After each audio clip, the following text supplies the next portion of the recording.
How are you? Huh? There we go. How about us? You know, it's the Paul Rudd. Look at us. Look at us. Look at us. Sexy How are you, Brad Adam? I'm well. Good. Paul Rudd, you're like the sexiest man in the world. I feel a Was that little last Paul. year? Yeah. I think so. It was last year. Yeah, I feel a little Paul Rudd-like. It's been a minute since we've talked. God, I know. And you look good. I've missed you. Because we got cameras on. We got Yeah. makeup on. We got. I mean, this. I is do. full- I think full I production. do. We need makeup. I always say, hey, I always err on the side of yes. So go If you have makeup. to All ask right. yourself a question, just go makeup. Okay. So all right. I like that. Hold on. I'm writing down the notes. There's a lot of notes I'm taking. Well, now that you're going to be a TV star, not just Well, yeah. So no, I've got to podcast / TV. put Makeup. on makeup Yeah. and lose weight. Lose weight. And mix it up a little bit, hoodie. Sometimes you wear, maybe a collared shirt. Yeah, you know what I was like thinking about? Sweatshirt. Actually, Do several of these interviews, like you're trying to, you and there's different space now, so you got to pound out a bunch of different stuff. I've got to change the outfits as the different guests go. Oh, I like that. Yeah, you can't just wear that hoodie, or maybe get No. sponsored by Nike. I would love to get sponsored by. Okay. Again, this is Hey, if you're pucksports.com. Yeah. We on, are Nike. taking Come on. any and Anything. all advertisement. You have a company, no, there's Doesn't nothing about matter. too small, too big. We will take all of it here No- on the no- radio show. No relation to sports. We don't care. We'll take it. No, it doesn't matter. Now, you, my friend, John Howie Steak, big thanks to John Howie, who brings you Brad Adam one more time. It's just served on a different platform now. It's a multimedia platform. Maybe this new platform is a chance for me to finally meet John Howie. You still haven't met him, I huh? haven't met him. When I go, I always ask for him, and it's so funny because they're like, like, "Oh, he's "Sir." not here," and who the hell are you? They're like, Why sir, would John want to talk to you? he doesn't want to come talk to you. No. You know how many times someone probably says to us, "Hey, is John here?" John No, he's here. not. Do you They know want him? to be ignored, right? Exactly. Yeah. Um, I'll keep trying. I'll drop your name again and Good. Well, maybe please it'll help do. me out. Yeah. Please do. Well, I want to first and foremost say thank you. Yeah. Thank you for doing this. I appreciate it. It means the world to me. Yes, prayer. Thank you. It means the world to me that you agreed to do this, and for John to be a part of as well. So thank you so much. Yes. Absolutely. Obviously, because you've experienced a little bit of this. I mean, this turmoil of media, right? TV and radio and all of it. It's I've been going through it for the last few months, but obviously you guys, your situation over there, and we don't get into that, but I'm just like, it's hard. The new media landscape is is an interesting one, and I would just say this: I hope for all of you over there and everyone in front of the camera, behind the camera, everyone involved. I hope everything works out. Yeah, thank you. We do as well, and it is an interesting time as the landscape changes. As you know, you're a part of it.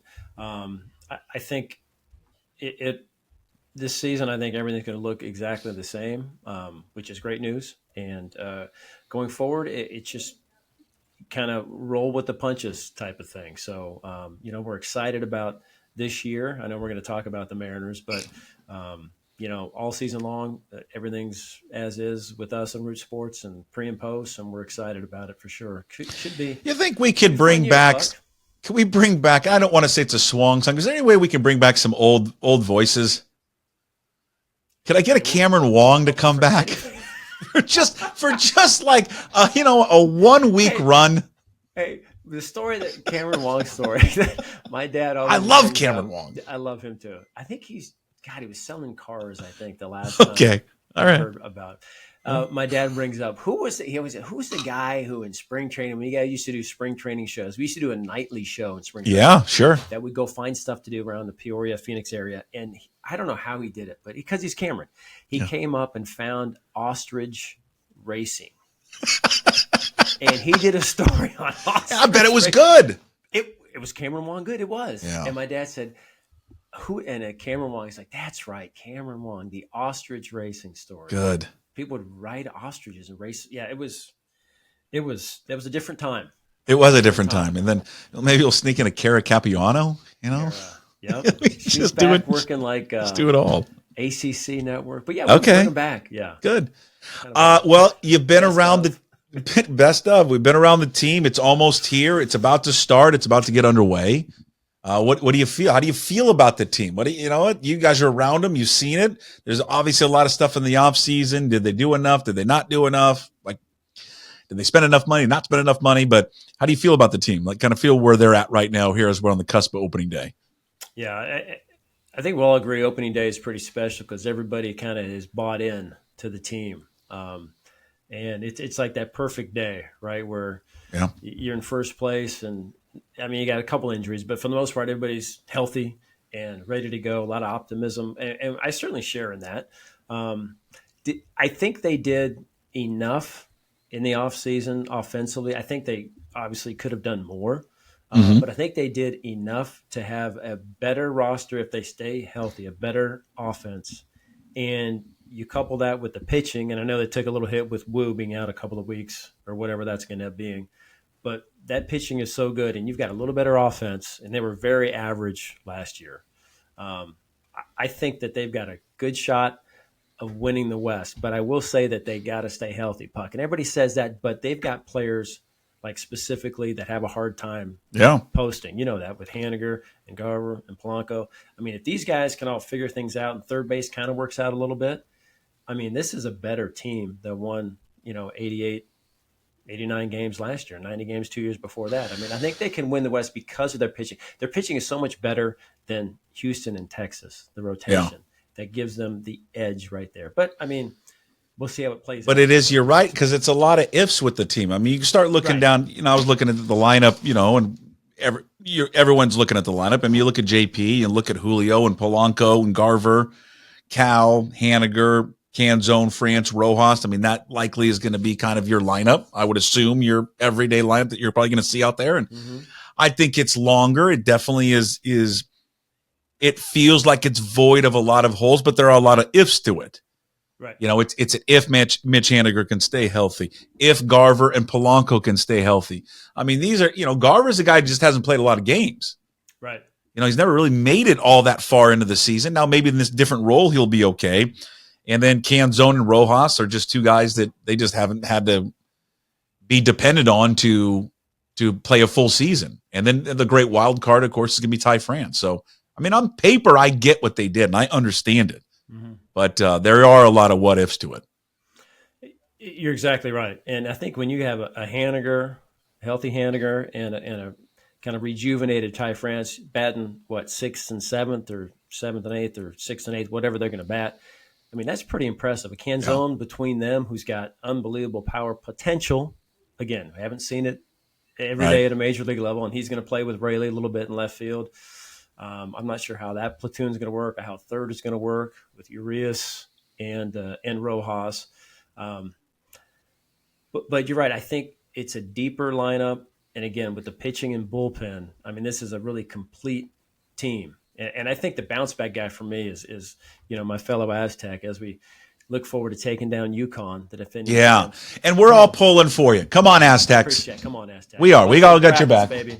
Yeah. But, when I saw Ty working out, not just staying over here in the offseason, buying a house and staying here, working out with JP at Driveline. But when you're at Driveline and you're in your skivvies, doing hitting videos. And getting all those things that are like all the little suction cups on you all over the place. Yeah. And all you're wearing are your tights. I'm like, man, this guy's all in. And then you're allowing it to be videotaped. Can you imagine? I want everybody in the media to go down to Driveline. Can Driveline cure anything? Because it feels like it cures everything. So, I mean, you got gout, go to Driveline. They'll hook you up. They'll hook you up and then wait. Down and put you on social media. Can you imagine just seeing me with my shirt off and my underwear and swinging like that? That would be so disgusting, but hilarious at the same time. And you heard what he said. He's like, I didn't know that they were going to put that on social media. Like his wife, he didn't have much social media, and his wife told him that, hey, you're like half naked on the internet swinging. He's like, oh, that's great. I didn't know that was going to happen. Here we go. Yeah, well, and I think as you look into the season, he's probably, for me, he's one of the key parts. Because, if you get something out of him, and he gets a bounce back to where he was a couple of years ago, then man, it's such an unbelievable bonus to that lineup, and they desperately needed. I mean, I think Mitch Haniger is obviously have a great track record, but again, I'm not optimistic about it. I want to be optimistic about it because everybody loves him, but and his injuries though, they're like these random, unlucky, unfortunate injuries. It's not like he's a guy who has hamstring problems or knee problems every year. It's like he gets hit down there in the family jewels, right? He gets hit in the face. He gets hit in an arm, and as opposed to being out for a day or two, he's been unlucky in his arm, and he's out for the year. Yeah, it's just unlucky, just randomness, and hopefully he'll avoid some of that. And they'll be careful with him. They're not going to ask him to play every day. He'll probably DH some, give him some rest. They've got enough pieces out there. With Ray, they could slide over and play right, or Canzone, and you put Dylan Moore in left. I mean, they have some pieces they can move around where he doesn't have to play 150 games. Not like a Julio who's going to have to play 150 games. I'm excited about Julio because, and I know we talked about this last year. I mean, this guy finished fourth in the American League, MVP voting, right? And his numbers were good, no doubt. He's a special player. But when you do a deep dive, Puck, I mean, he had 2 good months. Right? Yeah. And 4 months that were, not I think really it's good. the way it finished, Yes. which August, I think left September. like a sour taste. September went down, right. Yeah. If this guy puts it together, like over the course I can't imagine what his numbers could be. You know what I mean? Yeah. Like how good were they last year? And he had one unbelievable month. That's the thing with him. It's like he even said, like, there was things that he needs to improve on. He was disappointed how he played. And then you look at his overall numbers, and that's the beauty of baseball, because it's like the overall thing. And you're like, my God, how would anybody be disappointed in that season? No one would be disappointed. No. But he's got to get off to a better start. He's really struggled April and May, his first 2 seasons. So but they need to get off to a better start too. And that's the thing. I don't understand why over the last few years, it feels like about 4 or 5 years, where it's just they get off and they just cannot get going in this first month and a half of the season, 2 months. And then they are expending so much energy to get right back into it. And they usually do. But I wonder I always think there's a little bit of luck, but when does that run out on them? You know what I mean? True. It's just true. They seem to be able to catch up and have hot, in August, but September it looked like maybe they did run out of gas a little bit, right? And didn't quite make it. I don't know what that is. Some guys just slow starters. You hear our buddy, Mike Bowers talk about it. He said, I just could not hit in April. It's cold. It didn't really work for him. Yeah. How much do you think it's weather related? Because they're coming from 84, 85 degree weather. It's wonderful. Yep. Everything you're loose, you're feeling good. And then bam, you're thrown right into a situation where it's, opening day is going to be, 40 degrees and cold. Oh yeah. I got my overcoat. I got my long johns. Yeah, I'm ready to go. Absolutely. Yeah. That matters a lot. And I remember talking to guys about that, and it's such a different, shift for everybody, but, especially for hitters. Pitchers get loose and warm and they're fine. But what else the guys were telling me is different in Arizona, it's got that dry spring kind of weather where breaking balls don't move as much. So they're hitting not as good sliders, curves, 2-seamers, cutters. Right. So it's different. And when they get to the regular season, if you're in a dome or like here, the roof will be closed, pitchers will be able to spin better and more, and the balls will move more. So it's like they almost have to, retrain or get used to hitting better breaking balls. Yeah. It takes them a little while, That's crazy. I never even really think about that. Factor. And that was big too. That was back when Houston was like the first team to start doing all the Rhapsody and all the StatCast and all the numbers, and they were spinning.